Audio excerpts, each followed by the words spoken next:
Hello friends, ഇപ്പോൾ നമ്മൾ module 6 കുറിച്ചാണ് ഡീൽ ചെയ്തുകൊണ്ടിരിക്കുന്നത്. ഇപ്പോൾ കഴിഞ്ഞ 2 വീഡിയോസ് എടുക്കുകയാണെന്നുണ്ടെങ്കിൽ ഒരു വീഡിയോയിൽ നമ്മൾ ടോർഷൻ ഓഫ് തിൻവാൾഡ് ട്യൂബിന്റെ ഡെറിവേഷനെ കുറിച്ചായിരുന്നു പറഞ്ഞിരുന്നത്. മറ്റൊരു വീഡിയോയിൽ നമ്മൾ ടോർഷൻ ഓഫ് തിൻവാൾഡ് ട്യൂബിന്റെ ന്യൂമറിക്കൽസിനെ കുറിച്ചിട്ടായിരുന്നു പറഞ്ഞിട്ടുണ്ടായിരുന്നത്. ഇന്ന് നമ്മൾ ഡീൽ ചെയ്യാൻ പോകുന്നത് torsion of thin walled tube with multiple closed സെല്ലാണ്. ഇപ്പൊ നമ്മൾ ഇതുവരെ ഡിസ്കസ് ചെയ്തേക്കുന്നതെന്ന് പറയുമ്പോഴത്തേക്കിന് ഇങ്ങനെയുള്ള ട്യൂബ്സിനെ കുറിച്ചിട്ടായിരുന്നു നമ്മൾ ഡിസ്കസ് ചെയ്തേക്കുന്നത്. അതായത് നമ്മൾക്ക് ഒരു ജോമെട്രി ഉണ്ട്, ആ ജോമെട്രിക്കകത്ത് ഒരു ഹോളേ കാണത്തുള്ളൂ. പക്ഷെ ഇവിടെ എന്ന് പറയുമ്പോഴത്തേക്കിന് ഇതാണ് നമ്മുടെ ജോമെട്രിക്കകത്ത് ഒന്നിൽ കൂടുതൽ ഹോളുകളുണ്ട്. ആ ഹോൾസിനെ വിളിക്കുന്നതാണ് സെൽ എന്ന് പറയുന്നത്. അപ്പോൾ നമ്മുടെ ജോമെട്രിക്കകത്ത് ഒന്നിൽ കൂടുതൽ ഹോൾസ് അല്ലെങ്കിൽ ഒന്നിൽ കൂടുതൽ സെൽസ് ഉണ്ടാവുമ്പോൾ എങ്ങനെ പ്രോബ്ലം ചെയ്യണം എന്നതിനെ കുറിച്ചിട്ടാണ് ഈ വീഡിയോയിൽ നമ്മൾ ഡീൽ ചെയ്യാനായിട്ട് പോകുന്നത്. അപ്പോൾ ഫസ്റ്റ്ലി നമുക്ക് ഇതിന്റെ ടോർക്ക് ഇൻഡിക്കേഷൻ നോക്കാം. തിൻവാൾഡ് ട്യൂബിന്റെ കേസിൽ torque indication T = 2 × Q × A ആണ്. ഇവിടെ നിന്ന് പറയുമ്പോഴത്തേക്കിന് 2 സെല്ല് അല്ലെങ്കിൽ 2 ഹോളുണ്ട്. ഒരു ഹോള് അല്ലെങ്കിൽ ഒരു സെല്ല് ഉണ്ടെങ്കിൽ 2 × Q × A ആവശ്യമേ ഉള്ളൂ. പക്ഷെ ഇവിടെ 2 സെല്ല് ഉണ്ടായതുകൊണ്ട് ഒരു 2 QA കൂടെ വരണം. സോ ഇവിടെ ഞാൻ എന്തുകൂടെ ചെയ്തു, +2 QA കൂടെ ആഡ് ചെയ്തു. ആൻഡ് ഇവിടെ നോക്കുകയാണെന്നുണ്ടെങ്കിൽ 2 സെല്ലാണ്, ഒന്ന് സെൽ 1 അടുത്തത് സെൽ 2. സോ ഇവിടെ ഞാൻ സഫിക്സ് ആയിട്ട് Q1 A1, ഇവിടെ സഫിക്സ് ആയിട്ട് Q2 A2. സോ ഇതായിരിക്കും എൻ്റെ ഈ കേസിലെ ടോർക്ക് ഇൻഡിക്കേഷൻ. സപ്പോസ് ഈ ഒരു ജോമെട്രിയിൽ ഒരു ഹോളും കൂടെ അല്ലെങ്കിൽ ഒരു സെല്ലും കൂടെ ഉണ്ടായിരുന്നെങ്കിൽ ഇതിനകത്ത് എന്തുകൂടെ വന്നേനെ, +2 × Q3 × A3 എന്ന് പറഞ്ഞ ഒരു ടേമും കൂടെ വന്നേനെ. ഇനി അടുത്ത് നമുക്ക് ഇതെന്തൊക്കെയാണെന്ന് നോക്കാം.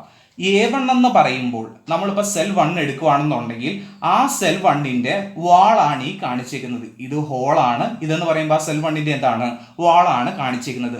ആ വാളിന്റെ സെന്ററിലൂടെ ഒരു ലൈൻ പാസ് ചെയ്യുന്നുണ്ട്. ആ ലൈൻ ഇപ്പൊ ഞാൻ ഈ പെൻസിലും കൊണ്ട് മാർക്ക് ചെയ്തിട്ടുണ്ട്. അപ്പോൾ നമ്മുടെ സെൽ 1ന്റെ വാളില് വാളിന്റെ സെന്ററിലൂടെ ഒരു ലൈൻ പാസ് ചെയ്യുന്നുണ്ട്. ആ ലൈനെ നമ്മൾ മിഡ് തിക്നെസ് ലൈൻ അല്ലെങ്കിൽ മിഡ് തിക്നെസ് കർവ് എന്ന് വിളിക്കും. ആ മിഡ് തിക്നെസ് കർവിന്റെ ഇൻസൈഡിലുള്ള ഏരിയ ആണ് എന്തെന്ന് പറയുന്നത്, A1 എന്ന് പറയുന്നത്. അപ്പൊ A1 എന്ന് പറയുമ്പോൾ സെൽ 1ന്റെ മിഡ് തിക്നെസ് കർവിന് അകത്തുള്ള ഏരിയ ആണ് എന്തെന്ന് പറയുന്നത്, A1 എന്ന് പറയുന്നത്. അങ്ങനെയാണെന്നുണ്ടെങ്കിൽ A2 എന്തായിരിക്കും, ഈ സെയിം ആയിട്ട് തന്നെ നമുക്ക് സെൽ 2വിനും എന്ത് കാണും, ഒരു മിഡ് തിക്നെസ് കർവ് കാണും. അതായത് സെൽ 2വിന്റെ വാളിന്റെ സെന്ററിലൂടെ ഒരു ലൈൻ പാസ് ചെയ്യുന്നുണ്ട്. അതാണ് സെൽ 2വിന്റെ മിഡ് തിക്നെസ് കർവ് എന്ന് പറയുന്നത്. ആ മിഡ് തിക്നെസ് കർവിന്റെ ഇൻസൈഡിലുള്ള ഏരിയ ആയിരിക്കും എന്തെന്ന് പറയുന്നത്, A2 എന്ന് പറയുന്നത്. അപ്പൊ A1 എന്ന് പറയുമ്പോൾ സെൽ 1ന്റെ മിഡ് തിക്നെസ് കർവിനകത്തുള്ള ഏരിയ, A2 എന്ന് പറയുമ്പോൾ സെൽ 2വിന്റെ മിഡ് തിക്നെസ് കർവിനകത്തുള്ള ഏരിയ. അതുപോലെ Q1 ഉം Q2 എന്നും പറയുമ്പോൾ ഓരോ സെല്ലിന്റെ മിഡ് തിക്നെസ് കർവിലൂടെയുള്ള ഷിയർ ഫ്ലോ ആണ് Q1 ഉം Q2. ഇപ്പൊ സെൽ 1ന്റെ മിഡ് തിക്നെസ് കർവിലൂടെയുള്ള ഷിയർ ഫ്ലോ Q1, സെൽ 2വിന്റെ മിഡ് തിക്നെസ് കർവിലൂടെയുള്ള shear flow Q2. Actually Q1 ഉം Q2 ഉം ഒരേ ലൈനിലൂടെയാണ് പാസ് ചെയ്യുന്നത്. ബട്ട് നമുക്കത് മനസ്സിലാവാൻ വേണ്ടിയാണ് ഇപ്പൊ എന്ത് ചെയ്തേക്കുന്നത്, ഇങ്ങനെ ഒരു ഗ്യാപ്പ് ഇട്ട് നമ്മൾ വരച്ചേക്കുന്നത്.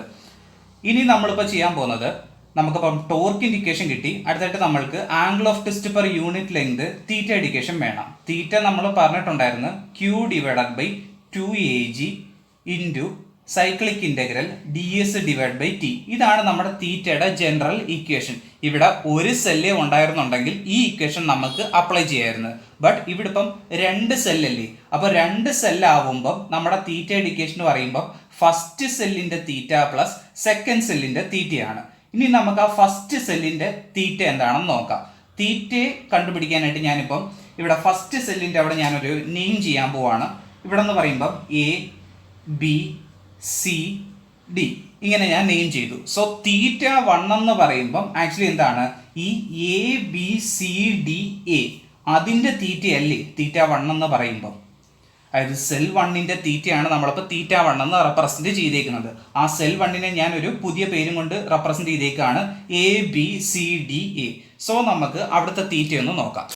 സോ നമ്മളുടെ θ1 = θABCDA = Q/2AG into cyclic integral DS/T ആണ്. അപ്പം ഞാൻ ആദ്യം ആ എയിൽ നിന്നാണ് എൻ്റെ ജേർണി സ്റ്റാർട്ട് ചെയ്യാൻ പോകുന്നത്. അപ്പോൾ ആദ്യം AB നമുക്ക് നോക്കാം. അപ്പോൾ AB നോക്കുകയാണെന്നുണ്ടെങ്കിൽ അവിടെ Qവിൻ്റെ വാല്യൂ Q1 ആണ് വന്നേക്കുന്നത്. സോ Q1/2 ഇൻറ്റു സെൽ 1ന്റെ ഏരിയ എന്ന് പറയുമ്പം A1 ആണ്. A1 ഇൻറ്റു G എന്ന് പറയുമ്പം നമ്മളുടെ മെറ്റീരിയലിന് ഒരു കോൺസ്റ്റന്റ് ആയിരിക്കും. അതിപ്പോൾ സെൽ 1 ആണെങ്കിൽ സെൽ 2 ആണെന്നുണ്ടെങ്കിൽ എന്തായിരിക്കും, G ആയിരിക്കും. Into cyclic integral D S divided by T. അത് ഏത് പോർഷൻ്റെയാണ്? എ ബി എന്ന് പറഞ്ഞ പോർഷൻ്റെയാണ്. ഞാനിപ്പോൾ ഇങ്ങനെയാണ് ട്രാവൽ ചെയ്യുന്നത്. അപ്പോൾ ഫസ്റ്റിൽ ഞാൻ എ ബിയുടെ അത്ര എഴുതി. ഇനി അടുത്ത് എന്തിൻ്റെ എഴുതണം? ബി സിയുടെ എഴുതണം. ബി സിയുടെ എഴുതാൻ നേരത്തും സെയിം ക്യൂ തന്നെ അല്ലേ വന്നിരിക്കുന്നത്. അപ്പോൾ Q1 divided by 2A1 into G into cyclic integral D S divided by T, ആ പോർഷൻ ബി സി എന്ന് പറഞ്ഞ പോർഷൻ. ഇനി അടുത്തത് A B I B C I. ഇനി അടുത്ത് എന്താണ്? C D. സോ സി ഡിയുടെ കണ്ടുപിടിക്കാനായിട്ട് Q1 divided by 2A1 into G into cyclic integral D S by T. ഇതെന്ന് പറയുമ്പം സി ഡിയുടെ പോർഷനിലേക്ക്, സി ഡിയുടെ പോർഷൻ പ്ലസ്. ഇനി ലാസ്റ്റ് ആയിട്ടുള്ളത് ഡി എ ആകുമ്പോഴത്തേക്കിന് നമ്മുടെ സെൽ 1 ക്ലോസ്ഡ് ആവും. അപ്പോൾ D1 വരുമ്പോഴത്തേക്കിന് അവിടെ ക്യൂവിൻ്റെ വാല്യൂ Q1 ഉണ്ട്, Q2 ഉണ്ട്. സോ നമ്മൾ ഇവിടെ നിന്ന് പറയുമ്പോഴത്തേക്കിന് ഇതിൻ്റെ ആ ഡിഫറൻസ് വേണം സബ്സ്റ്റിറ്റ്യൂട്ട് ചെയ്യാനായിട്ട്. അപ്പോൾ Q1 മൈനസ് Q2 സെൽ 1ൻ്റെ എടുക്കുന്നതുകൊണ്ടാണ് സെൽ 1ൻ്റെ ഷിയർ ഫ്ലോ മൈനസ് എന്താണ്? സെൽ 2ൻ്റെ ഷിയർ ഫ്ലോ. അപ്പോൾ Q1 minus Q2 divided by 2 into cell 1ൻ്റെ കാര്യമല്ലേ പറയുന്നത്. അപ്പോൾ സെൽ 1ൻ്റെ ഏരിയ തന്നെ എടുത്താൽ മതി into cyclic integral D S by T. ഇത് ഏത് പോർഷനിലാണ്? ആ ഡി എ എന്ന് പറഞ്ഞ പോർഷനിൽ. ഇപ്പം നമ്മൾ നോക്കുകയാണെന്നുണ്ടെങ്കിൽ എ ബി സി ഡി ആയിരുന്നു നമുക്ക് വേണ്ടത്. അപ്പോൾ എ ബി, അടുത്തത് C B C, C D, D A. So A B C D A നമ്മൾ എന്ത് ചെയ്തു? കംപ്ലീറ്റ് ചെയ്തു. ഇവിടെ നിന്ന് പറയുമ്പോഴത്തേക്കും നമുക്കെല്ലാം ഈ 2A1G കോൺസ്റ്റന്റ് ആണ്. സോ ഈ 2A1G ഇനി മാറ്റിയിടാം. 2A1G. ഇനി റിമൈനിങ് ആയിട്ട് എന്തുണ്ട്? Q1 into cyclic integral D S by T. അത് ഏത് പോർഷനിലായിരുന്നു? എ ബിയിലെ പ്ലസ്. അടുത്തായിട്ടുള്ളത് Q1 into cyclic integral B സിയിലെ d S by t plus. അടുത്തായിട്ടുള്ളത് Q1 into cyclic integral D S by t. ഏത് പോർഷനിലായിരുന്നു? C ഡിയിലെ plus. ഇതിനെ എനിക്ക് സ്പ്ലിറ്റ് ചെയ്തുകൂടി. ഇത് Q1 മൈനസ് Q2 ഇൻറ്റു അല്ലേ വന്നേക്കുന്നത്. സോ അത് ഞാൻ സ്പ്ലിറ്റ് ചെയ്ത് എന്താക്കി? Q1 into cyclic integral D എയിലെ ഡി എസ് ബൈ ടി. അടുത്തത് minus Q2 into cyclic integral D എയിലെ ഡി എസ് ബൈ ടി. ഇങ്ങനെയാണ് വന്നേക്കുന്നത്. ഇവിടെ നിന്ന് പറയുമ്പം ഇത്രയും ടൈമിലും Q1 ആണ് വന്നേക്കുന്നത്. സോ ആ ടൈമിൽ നിന്നെല്ലാം ഞാൻ ഇനി Q1 കോമൺ എടുക്കുന്നു. അപ്പോൾ അവിടുന്ന് Q1 കോമൺ എടുത്തു കഴിഞ്ഞാൽ ബാലൻസ് എന്തുകൊണ്ട്? Cyclic integral A B d S by t plus B C d S by t plus C D d S by t plus D A d S by t. ഇനി balance ഉള്ളത് minus Q2 cyclic integral D S by t. അതെവിടുത്തെ? D എയിൽ. ഇത്രയാണ് വന്നേക്കുന്നത്. ഇതിപ്പം A B B C C D D A. അതെന്ന് പറയുമ്പോൾ ആ എ ബിയിലെ പോർഷൻ സം ചെയ്യുക, അടുത്തത് ബി സിയിലെ പോർഷൻ എടുക്കുക, അടുത്തത് സി ഡിയിലെ പോർഷൻ എടുക്കുക, അടുത്തത് ഡി എയിലെ പോർഷൻ എടുക്കുക. ഇത്രയും പോർഷനിലെ d S by t calculate ചെയ്യാനായിട്ടല്ലേ ഈ ടേം തന്നേക്കുന്നത്. സോ ഇതിനെ നമുക്ക് എന്തെന്ന് വിളിക്കാം? A B plus B C plus C D plus D A. അത്രയും പോർഷനിൽ ഡി എസ് ബൈ ടി അല്ലേ കൊടുത്തേക്കുന്നത്. അതിനെ ഞാൻ ആ സെൽ 1 എന്ന് എനിക്ക് വിളിച്ചുകൂടി. സോ ഇവിടെ നിന്ന് പറയുമ്പോഴത്തേക്കിന് 1/2A1G ഇൻറ്റു Q1. ഇത്രയും ടേമിന് കറസ്പോണ്ടിങ് ആയിട്ട് ഞാൻ ഇതെല്ലാം കൂടെ സം ചെയ്യുമ്പോൾ ആക്ച്വലി സെൽ 1 എന്താണ്? ഡി എസ് ബൈ ടി അല്ലേ വരുന്നത്. സോ ഇത്രയും ടൈം എഴുതുന്നതിന് പറഞ്ഞിട്ട് ഞാൻ എന്ത് കൊടുത്തു? Cell 1 D S by T എന്ന് കൊടുത്തു. ഇനി അടുത്തത് minus Q2 into closed cyclic integral D S by T. ഇത് ഡി എയിലെ പോർഷൻ അല്ലേ? D A. ഈ ഡി എന്ന് പറഞ്ഞ പോർഷൻ എന്ന് പറയുമ്പോൾ രണ്ട് സെല്ലിന്റെ ഇടയിലുള്ള റീജിയൻ ആണ്. ആ രണ്ട് സെല്ലിന്റെ ഇടയിലായിട്ടുള്ള ആ റീജിയനെ നമ്മൾ വെബ് എന്നാണ് വിളിക്കുന്നത്. സോ ഇത് സെൽ 1 ആയി. ഇതിനെ നമുക്ക് ആ ഡി എന്ന് പറയുമ്പോൾ എന്തെന്ന് വിളിക്കാം? വെബ് എന്ന് വിളിക്കാം. അപ്പോൾ ഇതായിരിക്കും നമ്മുടെ എന്ത്? θ1. സെൽ 1ന്റെ θ1 കാണാനായിട്ടുള്ള ഫോർമുല. ഇപ്പൊ നമുക്ക് സെൽ 1ന്റെ തീറ്റ കിട്ടി. ഇതിന്റെ കൂട്ടം നമുക്ക് സെൽ 2ന്റെ angle of twist per unit length θ2 എഴുതിക്കൂടി. അത് ഇൻഡിക്കേഷൻ എന്തായിരിക്കും? ഇപ്പം 1 ഡിവൈഡഡ് ബൈ 2 ഇൻറ്റു A1 വരെ എന്തായിരിക്കും? A2 ഇൻറ്റു G ഇൻറ്റു ഇവിടെ Q1 വരെ അവിടെ എന്ത് വരണം? Q2 into cyclic integral cell 1ന് പകരമായിട്ട് സെൽ 2 വരിക d S by t minus Q2ന് പകരം Q1 വരിക ഇൻറ്റു എന്താണ്? സൈക്ലിക് ഇന്റഗ്രൽ വെബിലെ d S by t. So ഇതായിരിക്കും എന്താന്ന് പറയുന്നത്? θ2ന്റെ ഇക്വേഷൻ. അപ്പോൾ നമുക്ക് θ1ന്റെ ഇക്വേഷനുമായി θ2ന്റെ ഇക്വേഷനുമായി. അപ്പം ഇതായിരുന്നു നമ്മുടെ ജോമെട്രി. അപ്പോൾ ഇവിടുത്തെ സെൽ 1ലെ θ1ഉം സെൽ 2ന്റെ θ2ഉം നമുക്ക് കിട്ടി. ഇവിടെ നമ്മളൊരു ടോർക്ക് കൊടുക്കുമ്പം ഇതിനെ സംഭവിക്കുന്ന angle of twist per unit length ആണ് ആ θ1ഉം θ2 ആയിട്ട് കിട്ടിയിരിക്കുന്നത്. അപ്പോൾ സെൽ 1ന്റെ റൊട്ടേഷൻ θ1ഉം സെൽ 2ന്റെ റൊട്ടേഷൻ θ2 എന്നും നമുക്ക് കിട്ടി. പക്ഷേ ഈ സെൽ 1ഉം സെൽ 2ഉം ഒരു ഫിഗറിൽ അല്ലെ ഒരു ജോമെട്രിയിലല്ലേ വരുന്നത്. സോ നമ്മൾ ടോർക്ക് കൊടുക്കുമ്പോൾ ഇത് എത്രമാത്രം റൊട്ടേറ്റ് ആവുന്നോ അത് തന്നെ ആയിരിക്കത്തില്ല ഇതും റൊട്ടേറ്റ് ആവുന്നത്. സോ നമുക്ക് എന്തെന്ന് പറയാം, ഇതിന്റെ റൊട്ടേഷനും സെയിം ആണ്. കാരണം അത് ആ ഒരു ഫിഗറിൽ അല്ലെങ്കിൽ ആ ഒരു ഷേപ്പിലല്ലേ വരുന്നത്, ഒരു ജോമെട്രിയിൽ വരുന്നത് കൊണ്ട് ഇത് എത്ര റൊട്ടേറ്റ് ചെയ്യുന്നോ അത്രയും തന്നെ എന്തും റൊട്ടേറ്റ് ചെയ്യും, സെൽ 2ഉം റൊട്ടേറ്റ് ചെയ്യും. അപ്പോൾ സെൽ 1ന്റെ റൊട്ടേഷനും സെൽ 2ന്റെ റൊട്ടേഷനും, അതായത് സെൽ 1ന്റെ ആംഗിൾ ഓഫ് ട്വിസ്റ്റും സെൽ 2ന്റെ ആംഗിൾ ഓഫ് ട്വിസ്റ്റും എന്തായിരിക്കും, സെയിം ആയിരിക്കും. അതുകൊണ്ട് നമുക്ക് θ1 ഈക്വൽ ടു എന്തെന്ന് പറയാം, θ2 എന്ന് പറയാം. അപ്പോൾ നമുക്കിപ്പോൾ മെയിൻലി 3 ഇക്വേഷൻ ആണ് വന്നിരിക്കുന്നത്. ഒന്ന് θ1ന്റെ ഇക്വേഷൻ, അടുത്ത θ2ന്റെ ഇക്വേഷൻ, അടുത്ത നമ്മുടെ ആദ്യം പറഞ്ഞ ടോർക്കിന്റെ ഇക്വേഷൻ. ഈ 3 ഇക്വേഷൻ വെച്ചിട്ടാണ് നമ്മൾ ഈ മൾട്ടിപ്പിൾ ക്ലോസ്ഡ് സെൽസിന്റെ പ്രോബ്ലം ചെയ്യുന്നത്. ഇനി അടുത്ത് നമുക്ക് അതിൻ്റെ ഒരു പ്രോബ്ലം നോക്കാം. നമ്മളുടെ പ്രോബ്ലത്തിൽ പറഞ്ഞേക്കുന്നത് നമ്മൾക്കൊരു 2 സെല്ലുള്ള ഒരു സെക്ഷനാണ് തന്നിരിക്കുന്നത്. ആൻഡ് അതിൻ്റെ ഡയമെൻഷൻസ് എല്ലാം തന്നിട്ടുണ്ട്. അതുപോലെ തന്നെ തിക്നെസ് എല്ലായിടത്തും യൂണിഫോം ആണ്. അതെല്ലായിടത്തും 1.25 എന്ന് പറഞ്ഞ തിക്നെസ് ആണ് എല്ലാ സെക്ഷനിലും വന്നിരിക്കുന്നത്. ആൻഡ് ഇവിടെ ഡെവലപ്പ് ചെയ്യുന്ന മാക്സിമം സ്ട്രെസ് തന്നിട്ടുണ്ട്. അത് എത്രയാണ്, 350 മെഗാപാസ്കൽ. സോ ഈ 350 മെഗാപാസ്കൽ എന്ന് പറയുമ്പോൾ മാക്സിമം സ്ട്രെസ് എന്ന് പറയുമ്പോൾ ഇവിടെ ഷിയർ സ്ട്രെസ് ടോ ആയിരിക്കത്തില്ലേ. അപ്പോൾ ടോ മാക്സ് ആണ് 350 മെഗാപാസ്കലിന് തന്നിരിക്കുന്നത്. ഇനി നമുക്കിവിടെ കണ്ടുപിടിക്കേണ്ടത് ഒന്നാമത്തെ ക്വസ്റ്റ്യനിൽ ടോർക്ക് കാണണം, അടുത്തെന്ന് പറയുമ്പോൾ twist per unit length theta കാണണം, അടുത്ത shear stress in middle web, അതായത് മിഡിലുള്ള ടോ വെബും കാണണം. അപ്പോൾ നമ്മൾ 3 ഇക്വേഷൻസ് ആണ് മെയിൻ ആയിട്ട് വേണ്ടത്. ഒന്ന് ടോർക്കിന്റെ ഇക്വേഷൻ, അടുത്ത സെൽ 1ന്റെ θ1 ഇക്വേഷൻ, സെൽ 2ന്റെ θ2 ഇക്വേഷൻ. അതുപോലെ നമ്മൾ വേറൊരു കണ്ടീഷൻ ഇവിടെ പറഞ്ഞിട്ടുണ്ടായിരുന്നു, θ1 ഈക്വൽ ടു θ2. ഇത്രയും വെച്ചിട്ട് നമുക്ക് പ്രോബ്ലം ചെയ്യാം. അപ്പോൾ ആദ്യം നമുക്ക് കണ്ടുപിടിക്കേണ്ടത് മാക്സിമം അലൗബിൾ ടോർക്ക് T ആണ് കണ്ടുപിടിക്കേണ്ടത്. അപ്പോൾ ടിയുടെ ഇക്വേഷൻ എന്ന് പറയുമ്പോൾ 2 × Q1 × A1 plus 2 × Q2 × A2 ആണ് നമുക്ക് വേണ്ടത്. Q എന്ന് പറയുന്നത് ടോ ഇൻറ്റു ടി ആണെന്ന് നമുക്കറിയാം. ബട്ട് ഇത് Q1 ആണോ Q2 ആണോ? നമ്മൾക്ക് ടോ ഉണ്ട്, ടോ മാക്സും ഉണ്ട്, അതുപോലെ തിക്നെസ് ടി ഉണ്ട്. ആൻഡ് ഇത് സബ്സ്റ്റിറ്റ്യൂട്ട് ചെയ്യുമ്പോൾ നമുക്ക് കിട്ടുന്നത് Q1 ആണോ Q2 ആണോ എന്ന് നമുക്കറിയത്തില്ല.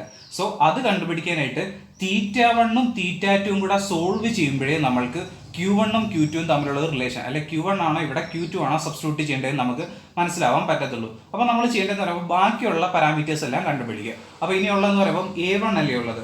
അപ്പോൾ A1 എന്ന് പറയുമ്പോൾ ഒന്നാമത്തെ സെല്ലിന്റെ മിഡ് തിക്നെസ് കർവിന്റെ അകത്തുള്ള ഏരിയ. അപ്പോൾ ഇതാണ് ഒന്നാമത്തെ സെല്ലിന്റെ മിഡ് തിക്നെസ് കർവ്. അപ്പോൾ അതെന്ന് പറയുമ്പോൾ ഒരു റെക്ടാംഗിൾ ആണ്. അതിന്റെ ഏരിയ എന്ന് പറയുമ്പോൾ 12 ഇൻറ്റു എന്താണ്, ലെങ്ത് എന്ന് പറയുമ്പോൾ 12, അതിന്റെ ബ്രെഡ്ത്ത് എന്ന് പറയുമ്പോൾ എത്രയാണ്, 11. സോ A1 എന്ന് പറയുമ്പോൾ 12 ഇൻറ്റു 11 ചെയ്യുമ്പോഴത്തേക്കിന് നമുക്ക് 132 വരും. സോ 132 സെന്റിമീറ്റർ സ്ക്വയർ ആണ് A1. അടുത്ത A2 എന്ന് പറയുമ്പോഴത്തേക്കിന് സെൽ 2ന്റെ മിഡ് തിക്നെസ് കർവിന്റെ അകത്തുള്ള ഏരിയ. അപ്പോൾ അതെന്ന് പറയുമ്പോഴത്തേക്കിന് 12.5 ഇൻറ്റു ഇതിന്റെ ലെങ്ത് എന്ന് പറയുമ്പോൾ 12.5 ആയിരുന്നു, അതിന്റെ ബ്രെഡ്ത്ത് എന്ന് പറയുമ്പോൾ 11 തന്നെയാണ്, ഇൻറ്റു 11. ഇത് ചെയ്യുമ്പോഴത്തേക്കിന് നമുക്ക് 137.5 സെന്റിമീറ്റർ സ്ക്വയറും വന്നു. അപ്പോൾ A1 ആയി, A2 ആയി. ഇനി അടുത്ത θ1ഉം θ2ഉം നമുക്ക് കാണാം. അപ്പോൾ അതിനായിട്ട് നമുക്ക് ഇവിടെ ഉള്ളതെന്ന് പറയുമ്പോഴത്തേക്കും ഇവിടെ ഒരു സെൽ 1ന്റെ ds/2 ഉണ്ട്, സെൽ 1ന്റെ ds/t ഉണ്ട്. അപ്പോൾ സെൽ 1ന്റെ ds/t കാണാം നമുക്ക്. അതുപോലെ തന്നെ വെബിന്റെ ds/t ഉണ്ട്, അതുപോലെ തന്നെ സെൽ 2ന്റെ ds/t ഉണ്ട്. അപ്പോൾ അത് ഇത്രയും നമുക്ക് കണ്ടുപിടിക്കണം. അപ്പോൾ ആദ്യം സെൽ 1ന്റെ ds/t. അപ്പോൾ അതിന് മുമ്പായിട്ട് ആ സെൽ 1നെ നമുക്കൊന്ന് നെയിം ചെയ്യാം. ഇതാണ് നമ്മുടെ സെൽ 1. ഇതിന്റെ മിഡ് തിക്നെസ് കർവിന്റെ ഈ പോയിന്റിനെ ഞാൻ A എന്ന് വിളിക്കുന്നു, ഇതിനെ B എന്ന് വിളിക്കുന്നു, ഇതിനെ C എന്ന് വിളിക്കുന്നു, ഇതിനെ എന്തെന്ന് വിളിക്കുന്നു, D എന്ന് വിളിക്കുന്നു. അപ്പോൾ നമ്മുടെ സെൽ 1 ഇപ്പൊ എന്തായിട്ട് മാറി, ABCDA ആയിട്ട് മാറി. അങ്ങനെയാണെന്നുണ്ടെങ്കിൽ ഈ ടേമിനെ നമുക്കിപ്പോൾ എന്താണെന്ന് എഴുതാം, AB + BC + CD + എന്താണെന്ന് എഴുതാം, DA എന്ന് എഴുതാം.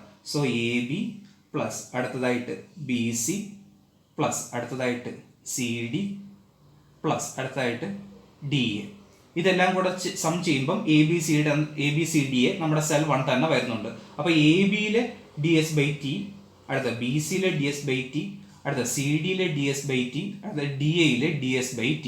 ഇവിടുത്തെ എല്ലായിടത്തെയും ds/t കണ്ടിട്ട് സം ചെയ്യുന്നതായിരിക്കും എന്തെന്ന് പറയുന്നത്, സെൽ 1ലെ ds/t എന്ന് പറയുന്നത്. അപ്പോൾ നമുക്ക് ആദ്യം AB എന്ന് പറഞ്ഞ സെക്ഷനിലെ നോക്കാം. AB എന്ന് പറഞ്ഞ സെക്ഷനിലെ DS എന്ന് പറയുമ്പോൾ മിഡ് തിക്നെസ് കർവിന്റെ ലെങ്ത് ആണ് DS എന്ന് പറയുന്നത്. അപ്പോൾ ABയിലെ ലെങ്ത് എന്ന് പറയുമ്പോൾ 12 സെന്റിമീറ്റർ ഡിവൈഡ് ബൈ തിക്നെസ് എല്ലായിടത്തും സെയിം ആണെന്ന് പറയുന്നുണ്ടായിരുന്നു, അതുകൊണ്ട് എത്രയും 1.25 പ്ലസ് അടുത്തത് BCയിൽ എടുക്കുകയാണെന്നുണ്ടെങ്കിൽ BCയിലെ ലെങ്ത് എന്ന് പറയുന്നത് 11, തിക്നെസ് എന്ന് പറയുന്നത് 1.25. അടുത്തത് CDയിലെ ലെങ്ത് എന്ന് പറയുന്നത് 12 ഡിവൈഡ് ബൈ അവിടുത്തെ തിക്നെസ്സും 1.25 പ്ലസ് അടുത്തെന്ന് പറയുമ്പോൾ ഡി എയിലെ ലെങ്ത് എന്ന് പറയുന്നത് 11, അവിടുത്തെ തിക്നെസ് എന്ന് പറയുമ്പോഴത്തേക്കിന് 1.25. ഇത് നമ്മൾ ചെയ്ത് വരുമ്പോൾ നമുക്ക് കിട്ടുന്നത് 36.8 ആണ് നമുക്ക് കിട്ടുന്നത്. അടുത്തായിട്ട് നമുക്ക് സെൽ 2 കാണാം. സെൽ 2 DS/T എന്ന് പറയുമ്പോഴത്തേക്കിന് സെൽ 2 നമുക്കൊന്ന് നെയിം ചെയ്യാം. AD, ഇവിടെ ഞാനിപ്പം E എന്ന് കൊടുക്കുന്നു, ഇതിനെ F എന്ന് കൊടുക്കുന്നു. സോ സെൽ 2 എന്ന് പറയുമ്പോഴത്തേന് എന്തായി? FADEI. സോ സെൽ 2 ഇപ്പം ഞാൻ പുതിയൊരു പേര് കൊടുത്തിരിക്കുന്നു, FADE. അവിടുത്തെ എന്താണ്? DS/T. സോ അതിന് നമുക്ക് സ്പ്ലിറ്റ് ചെയ്യാം. എങ്ങനെ സ്പ്ലിറ്റ് ചെയ്യാം? FA plus AD plus DE plus EF. അപ്പോൾ FA plus AD plus DE plus EF. ഇത്രയും പോർഷനിൽ DS/T സം ചെയ്താൽ മതി.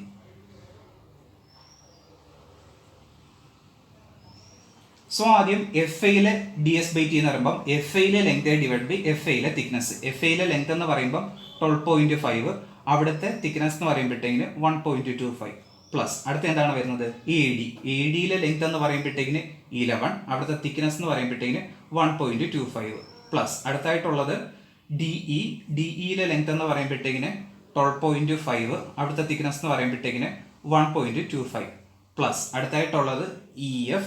EFയിലെ ലെങ്ത് എന്ന് പറയുമ്പോഴത്തേക്കിന് 11, അവിടുത്തെ തിക്നെസ് എന്ന് പറയുമ്പോഴത്തേക്കിന് 1.25. ഇത് ചെയ്ത് വരുമ്പോഴത്തേക്കിന് നമുക്ക് കിട്ടുന്നത് 37.6 ആണ്. സോ സെൽ 1ലെ DS/T ആയി, സെൽ 2ലെ DS/T. ഇനി അടുത്തായിട്ടുള്ള നമുക്ക് വെബിലെ DS/T കൂടെ ഉണ്ട്. ആ വെബിലെ DS/T കൂടെ ഒന്ന് കാണാം. അപ്പോൾ വെബിലെ DS/T എന്ന് പറയുമ്പോഴത്തേക്കിന് DS/T ഓഫ് വെബ്. ഇപ്പോൾ വെബിൽ എന്ന് പറയുമ്പോഴത്തേക്കിന് ഈ രണ്ട് സെല്ലിൻ്റെയും കൂടെ സെൻറ്ററിലായിട്ടുള്ള പോർഷനാണ് നമ്മുടെ വെബ് എന്ന് പറയുന്നത്. അതായത് ആ DA എന്ന് പറഞ്ഞ പോർഷനാണ് നമ്മുടെ വെബ് എന്ന് പറയുന്നത്. അപ്പോൾ DAയിലെ DS/T എന്ന് പറയുമ്പോൾ DAയിലെ ലെങ്ത് ഡിവൈഡ് ബൈ DAയിലെ തിക്നെസ്. അപ്പോൾ DAയിലെ ലെങ്ത് എന്ന് പറയുമ്പോഴത്തേക്കിന് 11 ഡിവൈഡ് ബൈ അവിടുത്തെ തിക്നെസ് എന്ന് പറയുമ്പോൾ എല്ലായിടത്തെയും തിക്നെസ് സെയിം ആണെന്ന് അറിയാം. സോ ഇവിടുത്തെ തിക്നെസ് എത്രയാണ്? 1.25. അപ്പോൾ ഇതെന്തായി? 11 ഡിവൈഡ് ബൈ 1.25. ഇത് ചെയ്ത് വരുമ്പോഴേ നമുക്ക് 8.8 ആണ് കിട്ടിയിരിക്കുന്നത്. അപ്പോൾ നമുക്ക് ഇവിടുത്തെ A1 കിട്ടി, A2 കിട്ടി, സെൽ 1ലെ കിട്ടി, സെൽ 2ലെ കിട്ടി, വെബിലെ കിട്ടി. ഇനി നമുക്ക് അൺനോൺ ആയിട്ടുള്ളത് Q1ഉം Q2 ആണ്. ഇനി അത് നമുക്ക് കണ്ടുപിടിക്കാം. അതെല്ലാം സബ്സ്റ്റിറ്റ്യൂട്ട് ചെയ്യുന്നതിന് മുമ്പായിട്ട് നമുക്ക് Q1 ആണോ Q2 ആണോ ഗ്രേറ്റർ എന്നൂടെ ഒന്ന് കണ്ടുപിടിക്കണം. അപ്പോൾ Q1ഉം Q2ഉം തമ്മിലുള്ള റിലേഷൻ കിട്ടാനായിട്ട് നമുക്ക് ആ θ1 θ2 എന്ന് പറഞ്ഞൊരു കണ്ടീഷൻ നമ്മുടെ കയ്യിലുണ്ട്. അപ്പോൾ θ1ൻ്റെ വാല്യൂ θ2ൻ്റെ വാല്യൂ നമുക്കൊന്ന് സബ്സ്റ്റിറ്റ്യൂട്ട് ചെയ്യാം. അപ്പോൾ θ1 ഇൻഡിക്കേഷൻ നമ്മൾ ഓൾറെഡി പറഞ്ഞിട്ടുണ്ടായിരുന്നു. ആ θ1 ഇൻഡിക്കേഷനും θ2 ഇൻഡിക്കേഷൻ ഞാൻ സബ്സ്റ്റിറ്റ്യൂട്ട് ചെയ്യാൻ പോവാണ്. അപ്പോൾ അത് ചെയ്യുമ്പോഴത്തേക്കിന് θ1 ഇൻഡിക്കേഷൻ പറയുമ്പോഴത്തേക്കിന് 1/2 A1G into Q1 into cell 1ലെ DS/T ആണ് വന്നേക്കുന്നത്. സെൽ 1ലെ DS/T. സെൽ 1ലെ DS/T എന്ന് പറയുമ്പോഴത്തേക്കിന് നമുക്ക് കിട്ടിയേക്കുന്നത് 36.8 ആണ്. സോ Q1 ഇവിടെ എന്ത് വരും? 36.8 മൈനസ് അടുത്ത് എന്താണ്? Q2. അടുത്തെന്ന് പറയുമ്പോഴത്തേന് വെബിലെ DS/T. വെബിലെ DS/T എന്ന് പറയുമ്പോഴത്തേക്കിന് 8.8 ഈസിക്കൽ ടു θ1 ഈസിക്കൽ ടു θ2 അല്ലേ. ഇനി θ2 ഇൻഡിക്കേഷൻ പറയുമ്പോഴത്തേന് 1/2 A2 into G into Q2 into cell 2ലുള്ള DS/T. സെൽ 2ലുള്ള DS/T എന്ന് പറയുമ്പോഴത്തേക്കിന് 37.6 ആണ്. Q2 into 37.6 minus Q1 into വെബിലെ DS/T. വെബിലെ DS/T എന്ന് പറയുമ്പോഴത്തേക്കിന് 8.8 ആണ്. അതിനു മുമ്പായിട്ട് ഈ Q1ഉം Q2ഉം എന്താണെന്ന് നമ്മളിവിടെ ഫിഗറിൽ മാർക്ക് ചെയ്തിട്ടില്ല. Q1 എന്ന് പറയുമ്പം സെൽ 1ൻ്റെ ഷിയർ ഫ്ലോയും Q2 എന്ന് പറയുമ്പം സെൽ 2ൻ്റെ ഷിയർ ഫ്ലോയും ആണ്. ഇതിപ്പോൾ നമ്മുടെ സെൽ 1 അല്ലേ. ആ സെൽ 1ൻ്റെ ഷിയർ ഫ്ലോ എന്ന് പറയുമ്പോഴത്തേക്കിന് ഇങ്ങനെ ആയിരിക്കും Q1.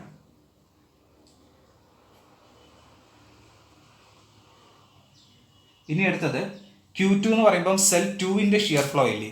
സെൽ 2ൻ്റെ ഷിയർ ഫ്ലോ എന്ന് പറയുമ്പോഴത്തേക്കിന് സെൽ 2യിലൂടെ ഫ്ലോ ചെയ്യണം Q2.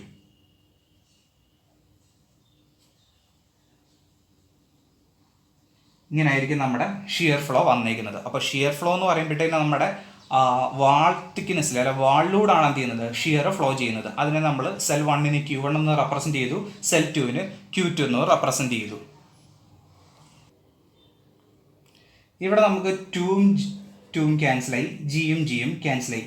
A1ന്റെ വാല്യൂ നമ്മൾ ഓൾറെഡി ഫൈൻഡ് ചെയ്ത് വെച്ചിട്ടുണ്ടായിരുന്നു, A2ന്റെ വാല്യൂ നമ്മൾ ഫൈൻഡ് ചെയ്ത് വെച്ചിട്ടുണ്ടായിരുന്നു. അത് ഇതിനകത്തോട്ട് സബ്സ്റ്റിറ്റ്യൂട്ട് ചെയ്യാം. അപ്പോൾ A1ന്റെ വാല്യൂ സബ്സ്റ്റിറ്റ്യൂട്ട് ചെയ്യുകയാണെന്നുണ്ടെങ്കിൽ ഇവിടെ Q1 into 36.8 minus Q2 into 8.8 divided by A1ന്റെ വാല്യൂ എന്ന് പറയുമ്പോഴത്തേക്കിന് 132 cm² ആയിരുന്നു, is equal to Q2 into 37.6 minus Q1 into 8.8 divided by A2. A2ന്റെ വാല്യൂ എന്ന് പറയുമ്പോഴത്തേക്കിന് 137.5 cm² ആയിരുന്നു. ഇത് നമ്മൾ സിംപ്ലിഫൈ ചെയ്ത് വരുവാണെന്നുണ്ടെങ്കിൽ നമ്മൾക്ക് കിട്ടുന്നത് Q2 is equal to 1.0078 Q1 എന്നാണ് കിട്ടുന്നത്. ഇത് കിട്ടാനായിട്ട് ഇതിങ്ങോട്ട് ക്രോസ് ചെയ്യുക, ഇതിങ്ങോട്ട് ക്രോസ് ചെയ്യുക, എന്നിട്ട് Q2ന്റെ ടേംസ് എല്ലാം ഒരു സൈഡിൽ കൊണ്ടുവരിക, Q1ന്റെ ടേംസ് എല്ലാം ഒരു സൈഡിൽ കൊണ്ടുവരിക. അപ്പോൾ നമുക്ക് Q2 ഇസ് ഈക്വൽ ടു ഇത്രയൊന്നും കിട്ടി. അപ്പോൾ ഈ ഒരു റിലേഷനിൽ നിന്ന് നമുക്ക് മനസ്സിലാവും Q2 ആണ് ഗ്രേറ്റർ. കാരണം Q2നെ ഇങ്ങനെ 1നെക്കാട്ടിലും ഗ്രേറ്റർ ആയിട്ടുള്ള ഒരു Q1നെ 1നെക്കാട്ടിലും ഗ്രേറ്റർ ആയിട്ടുള്ള ഒരു ക്വാണ്ടിറ്റി കൊണ്ട് മൾട്ടിപ്ലൈ ചെയ്യുമ്പോഴല്ലേ Q2 കിട്ടുന്നത്. സപ്പോസ് ഇപ്പോൾ Q1ന്റെ വാല്യൂ 1 ആണെന്ന് വിചാരിച്ചു. Q1ന്റെ വാല്യൂ 1 ആണെന്നുണ്ടെങ്കിൽ Q2ന്റെ വാല്യൂ എന്താണ്? 1നേക്കാൾ കൂടുതലാണ്, 1.0078. സോ നമുക്ക് ഇവിടെ നിന്ന് പറയാം Q2 ഗ്രേറ്റർ ദാൻ എന്തെന്ന് പറയാം? Q1 എന്ന് പറയാം. ഇനി നമുക്ക് ഓരോന്നായിട്ട് കണ്ടുപിടിക്കാം. അപ്പോൾ ഫസ്റ്റ് നമുക്ക് കണ്ടത് മാക്സിമം അലൗബിൾ ടോർക്ക് T ആയിരുന്നു. അപ്പോൾ ടോർക്കിൻ്റെ ഇക്വേഷൻ എന്ന് പറയുമ്പോൾ എന്തായിരുന്നു? T is equal to 2Q1A1 plus എന്തായിരുന്നു? 2Q2A2. ഇവിടെ നമുക്ക് A1ഉം A2 നമ്മൾ ഓൾറെഡി കണ്ടുപിടിച്ചായിരുന്നു. പക്ഷേ Q1ലും Q2ലും ഏതാണ് വലുത് എന്നറിയാത്തത് കൊണ്ടാണ് നമ്മൾ അത് അവിടെ ഇങ്ങനെ വെച്ചിരുന്നത്. ഇനി നമുക്ക് നോക്കാം. ഇവിടെ എന്ന് പറയുമ്പോഴത്തേക്കിന് നമുക്കൊരു ടോമാക്സ് തന്നിട്ടുണ്ട്. ഇവിടെ നമുക്ക് ടോമാക്സിൻ്റെ വാല്യൂ 350 MPa തന്നിട്ടുണ്ട്. അതുപോലെ തിക്നെസ്സിൻ്റെ വാല്യൂ 1.25 cm തന്നിട്ടുണ്ട്. അപ്പോൾ നമുക്ക് ടോമാക്സ് എന്ന് പറയുമ്പോഴത്തേക്കിന് 350 MPa ആയി. അതുപോലെ തന്നെ T എന്ന് പറയുമ്പോഴത്തേക്കിന് 1.25 cm ആയി. നമ്മൾക്ക് ടോമാക്സും ഉണ്ട്, ടിയും ഉണ്ട്. നമുക്കറിയാം ക്യൂവിൻ്റെ ഇക്വേഷൻ പറയുമ്പോഴത്തേക്കിന് ടോ ഇൻറ്റു ടി ആണ്. ഇവിടെ എന്ന് പറയുമ്പം ടോമാക്സ് ഇൻറ്റു ടി. അപ്പോൾ ടോമാക്സ് ഇൻറ്റു ടി ചെയ്യുമ്പോഴത്തേക്ക് ക്യൂവിൻ്റെ വാല്യൂ എന്ത് വരണം? മാക്സിമം വരണം. ഇവിടെ ക്യൂ മാക്സിമം ആയിട്ടുള്ള ഇതിനാണ് Q2 ആണ്. Q2 അല്ലേ വലിയ value. So tau max into T ചെയ്യുമ്പോൾ നമുക്ക് എന്തായിരിക്കും വരുന്നത്? ക്യൂ മാക്സ്, അല്ലെങ്കിൽ ഇവിടെ മാക്സിമം വാല്യൂ എന്താണ്? Q2 ആണ് വരുന്നത്. സോ ടോമാക്സ് എന്ന് പറയുമ്പോഴത്തേക്കിന് 350 MPa പാസ്കലിലോട്ട് കൺവേർട്ട് ചെയ്യുകയാണെങ്കിൽ 10⁻⁶ ഇൻറ്റു തിക്നെസ് 1.25 cm ആണ്. സെൻറ്റിമീറ്ററിനെ മീറ്ററിലോട്ട് കൺവേർട്ട് ചെയ്യാനായിട്ട് 10⁻². ഇത് ചെയ്യുമ്പോഴത്തേക്ക് നമുക്ക് കിട്ടുന്നത് Q2ന്റെ വാല്യൂ എന്ന് പറയുമ്പം 437.5 ഇൻറ്റു 10⁻⁴. ഇതിൻ്റെ യൂണിറ്റ് എന്ന് പറയുമ്പോൾ Nm/m ആയിരിക്കും നമുക്ക് കിട്ടുന്നത്. ആൻഡ് ഇവിടുന്ന് Q1 കിട്ടാനായിട്ട് Q2 is equal to 1.0078 Q1 അല്ലേ. സോ Q1 എന്ന് പറയുമ്പോഴത്തേന് Q2 ഡിവൈഡഡ് ബൈ 1.0078 ആയിരിക്കും. അങ്ങനെ നമുക്ക് Q1ന്റെ വാല്യൂ ഇത് ചെയ്ത് കഴിയുമ്പോൾ 434.114 ഇൻറ്റു 10⁻⁴ Nm/m എന്നും കിട്ടും. അപ്പോൾ നമുക്ക് Q1 ആയി, Q2 ആയി. A1ഉം A2ഉം നമ്മൾ ഓൾറെഡി ഫൈൻഡ് ചെയ്ത് വെച്ചിട്ടുണ്ടായിരുന്നു. A1ന്റെ വാല്യൂ 132, A2ന്റെ വാല്യൂ 137.5. ഇത് സബ്സ്റ്റിറ്റ്യൂട്ട് ചെയ്യുമ്പോൾ നമുക്ക് ടോർക്ക് കിട്ടും. സോ ടോർക്ക് ഇതെല്ലാം കൂടെ സബ്സ്റ്റിറ്റ്യൂട്ട് ചെയ്ത് വരുമ്പോൾ നമുക്ക് കിട്ടുന്ന പറയുമ്പോൾ 2 ഇൻറ്റു Q1ന്റെ വാല്യൂ 434.114 ഇൻറ്റു 10⁻⁴ ഇൻറ്റു A1ന്റെ വാല്യൂ എന്ന് പറയുമ്പോഴത്തേക്കിന് 132 ആയിരുന്നു, പ്ലസ് 2 ഇൻറ്റു Q2ന്റെ വാല്യൂ എന്ന് പറയുമ്പോഴത്തേക്കിന് 437.5 ഇൻറ്റു 10⁻⁴ ഇൻറ്റു A2ന്റെ വാല്യൂ എന്ന് പറയുമ്പോഴത്തേക്കിന് 137.5 ആയിരുന്നു. ഇവിടെ നമുക്ക് ആൾറെഡി നമ്മൾ A1 132, A2 137.5 കണ്ടുപിടിച്ചിട്ട് വെച്ചിട്ടുണ്ടായിരുന്നു. ഇത് ചെയ്യുമ്പോഴത്തേക്കും നമുക്ക് കിട്ടുന്ന ടോർക്ക് എന്ന് പറയുമ്പോഴത്തേക്കിന് 23.5 ഇൻറ്റു 10⁻⁴ Nm ആയിരിക്കും. അപ്പോൾ നമ്മുടെ ഒന്നാമത്തെ ക്വസ്റ്റ്യൻ ടോർക്ക് കണ്ടുപിടിച്ചു. ഇവിടെ 132 cm² ആയിരുന്നു, അതിനെ മീറ്റർ സ്ക്വയർ 132 cm² 137.5 cm² ആയിരുന്നു. ആ cm²നെ മീറ്റർ സ്ക്വയർ ആക്കാനായിട്ട് 10⁻⁻⁴ കൊണ്ട് മൾട്ടിപ്ലൈ ചെയ്തുകൂടെ വേണമായിരുന്നു. ഇനി അടുത്തായിട്ട് നമുക്ക് വേണ്ട തീറ്റ ഇൻഡിക്കേഷൻ ആണ്. ഒന്നെങ്കിൽ θ1 അല്ലെങ്കിൽ θ2 ഏതെങ്കിലും ഒരെണ്ണം കാണുക. കാരണം രണ്ടിൻ്റെ വാല്യൂ എന്താണ്? സെയിം ആണ്. അപ്പോൾ θ1 കാണാനായിട്ട് 1/2 ഇൻറ്റു ഏരിയ എന്ന് പറയുമ്പോൾ 132 cm²നെ മാറ്റാനായിട്ട് 10⁻⁻⁴. ഇവിടെ G നമുക്ക് ക്വസ്റ്റിൽ തന്നിട്ടില്ല, അതുകൊണ്ട് G എന്ത് ചെയ്തു? അതുപോലെ തന്നെ ഇനി ഇട്ടു. അടുത്തത് Q1 നമ്മൾ ഓൾറെഡി കണ്ടുപിടിച്ചിട്ടുണ്ടായിരുന്നു. Q1ന്റെ വാല്യൂ എന്ന് പറയുമ്പോഴത്തേക്കിന് 434.114 10⁻⁴, അത് സബ്സ്റ്റിറ്റ്യൂട്ട് ചെയ്തു, ഇൻറ്റു സെൽ 1ന്റെ DS/T. സെൽ 1ന്റെ DS/T എന്ന് പറയുമ്പോഴത്തേക്കിന് സെൽ 1ൻ്റെ DS/T 36.8 അത് സബ്സ്റ്റിറ്റ്യൂട്ട് ചെയ്തു മൈനസ് അടുത്തെന്ന് പറയുമ്പോഴത്തേന് Q2 എന്ന് പറയുമ്പോഴത്തേന് 437.5 ഇൻറ്റു 10⁴ ഇൻറ്റു അടുത്ത വെബിൻ്റെ DS/T എന്ന് പറയുമ്പോഴത്തേക്കിന് 8.8 ഇത്രയും കൂടെ സബ്സ്റ്റിറ്റ്യൂട്ട് ചെയ്തു. അപ്പോൾ നമുക്ക് കിട്ടുന്നതെന്ന് പറയുമ്പോഴത്തേക്കിന് 4.592 ഇൻറ്റു 10⁹ ഇവിടെ G നമുക്കറിയാത്തതുകൊണ്ട് അടിയിൽ എന്തോടെ വരും G. അപ്പോൾ ഇങ്ങനെ ആയിരിക്കും നമുക്ക് എന്ത് വരുന്നത് θ1 ആംഗിൾ ഓഫ് ട്വിസ്റ്റ് കിട്ടുന്നത്. ഇനി അടുത്ത ലാസ്റ്റ് നമുക്ക് കാണേണ്ട ലാസ്റ്റ് ക്വസ്റ്റ്യൻ എന്ന് പറയുമ്പോഴത്തേക്കിന് shear stress in the middle web ആയിരുന്നു നമുക്ക് കാണേണ്ടത്. അപ്പോൾ ഷിയർ സ്ട്രെസ് എന്ന് പറയുമ്പോഴേ നമുക്കറിയാം Q = ടോ ഇൻറ്റു T എന്ന് നമുക്കറിയാം. അപ്പോൾ നമുക്ക് ടോ = എന്തെന്ന് കിട്ടും Q/T. ഇവിടെ എന്ന് പറയുമ്പം ഷിയർ സ്ട്രെസ് ഇൻ വെബ് അല്ലേ, അതായത് ടോ വെബാണ് കണ്ടത്. അപ്പോൾ ടോ വെബ് എന്ന് പറയുമ്പോഴത്തേന് Q/ എന്തായിരിക്കും T ആയിരിക്കും. ബട്ട് ഇവിടെ നമ്മൾ നോക്കുകയാണെന്നുണ്ടെങ്കിൽ ഇതല്ലേ നമ്മുടെ വെബ് പോർഷനിൽ Q ഒരെണ്ണമാണോ? അല്ല, 2 Q ഉണ്ട്. അതെങ്ങനെയാണ്? ഓപ്പോസിറ്റ് ഡയറക്ഷനിലാണ് ഫ്ലോ ചെയ്യുന്നത്. അപ്പോൾ എന്തായിരിക്കും 1 മൈനസ് എന്ത് ചെയ്താൽ മതി 2 ചെയ്താൽ മതി. അപ്പോൾ ഇവിടുത്തെ Q എന്ന് പറയുമ്പോഴത്തേക്കിന് നമുക്ക് എങ്ങനെ എഴുതാം? To web = Q1 minus Q2 എന്താണ് അവിടുത്തെ തിക്നെസ് എന്ന് പറയുമ്പോഴത്തേക്കിന് T. സോ നമ്മുടെ Q1ൻ്റെ വാല്യൂ എന്ന് പറയുമ്പോഴത്തേക്കിന് നമ്മൾ ഓൾറെഡി കണ്ടുപിടിച്ചിട്ടുണ്ടായിരുന്നു. Q1ൻ്റെ വാല്യൂ എന്ന് പറയുമ്പോഴത്തേക്കിന് = 434.114 ഇൻറ്റു 10⁴ മൈനസ് Q2ൻ്റെ വാല്യൂ എന്ന് പറയുമ്പോഴത്തേക്കിന് 437.5 ഇൻറ്റു 10⁴ തിക്നെസ് പറയുമ്പോൾ 1.25 സെൻറ്റിമീറ്റർ ആയിരുന്നു. സെൻറ്റിമീറ്ററിനെ മീറ്ററിലോട്ട് കൺവേർട്ട് ചെയ്യാനായിട്ട് 10⁻²ഉം കൂടെ ചെയ്തു. ഇതിപ്പോൾ നമ്മൾ ചെയ്യുകയാണെന്നുണ്ടെങ്കിൽ -2.712 ഇൻറ്റു 10⁶ പാസ്കലാണ്. കാരണം Q1 സ്മാളും Q2 വലുതായിപ്പോയി. സോ ഇക്വേഷൻ എന്ത് ചെയ്താൽ മതി? തിരിച്ച് എഴുതിയാൽ മതി. അപ്പോൾ നമ്മളുടെ ഇക്വേഷൻ പറയുമ്പോഴത്തേക്കിന് Q2 - Q1 എന്ത് ചെയ്യുക 2 ചെയ്യുക. അപ്പോൾ ഇതെന്ത് ചെയ്യണം? ഇവിടെ പ്ലസും വന്നു, ഇവിടെ മൈനസും വന്നു. സോ നമ്മളുടെ ആൻസർ എന്തായി? പോസിറ്റീവായി. സോ ഇത്രയായിരിക്കും നമ്മുടെ എന്തെന്ന് പറയുന്നത് ആ വെബിൽ ഡെവലപ്പ് ചെയ്യുന്ന ഷിയർ സ്ട്രെസ് എന്ന് പറയുന്നത്. മൾട്ടിപ്പിൾ സെൽസ് ഉള്ള ഒരു പ്രോബ്ലം കിട്ടിക്കഴിഞ്ഞാൽ നമുക്ക് ഈ 4 ഇക്വേഷൻ എന്ത് ചെയ്യാം? സോൾവ് ചെയ്യാം. A1 എന്ന് പറയുമ്പോഴത്തേക്കിന് സെൽ 1ൻ്റെ മിഡ് തിക്നെസ് കർവിനകത്തുള്ള ഏരിയ, A2 എന്ന് പറയുമ്പോൾ സെൽ 2ൻ്റെ മിഡ് തിക്നെസ് കർവിനകത്തുള്ള ഏരിയ. അപ്പോൾ ഫസ്റ്റിലെ A1 A2 കാണുക. ഇനിയും ചെയ്യേണ്ടതെന്ന് പറയുമ്പോഴത്തേക്കിന് സെൽ 1ൻ്റെ DS/Tയും വെബിൻ്റെ DS/Tയും സെൽ 2ൻ്റെ DS/Tയും ഇത് ഇത്ര എന്ത് ചെയ്യുക? ആദ്യം കാണുക, അതിനുശേഷം എന്ത് ചെയ്യുക? പ്രോബ്ലം സ്റ്റാർട്ട് ചെയ്യുക.